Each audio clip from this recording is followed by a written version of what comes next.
Viral momen para tahanan diajak polisi nobar bola timnas, wajah antusias dukung Indonesia.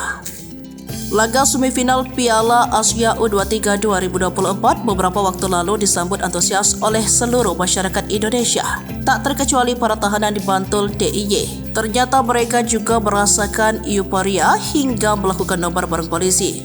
Sebelumnya, akun Instagram Polres Bantul DIY membagikan video nobar bareng para tahanan pada Selasa 30 April 2024 lalu. Di video itu tampak polisi mengajak para tahanan nobar laga semifinal timnas U23 Indonesia melawan Uzbekistan. Ternyata orang di balik momen hangat ini adalah anggota Polres Bantul DIY Bribka Pol Eko Vidi.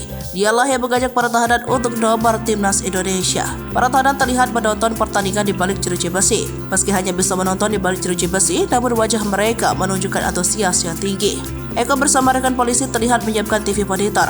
Bahkan Eko tak lupa menyiapkan cemilan untuk menemani nobar. Para tahanan menunjukkan berbagai ekspresi saat pertandingan berlangsung.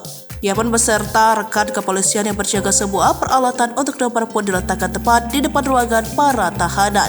Meski Indonesia kalah 0-2 dengan Uzbekistan, namun hal itu tak menyurutkan dukungan para tahanan untuk timnas. Walaupun hasil pertandingan malam ini belum memuaskan untuk mendukung timnas, namun bagi kami menang kusanjung kalah tetap kudukung. Jayalah selalu Indonesia. Demikian caption pada video tersebut.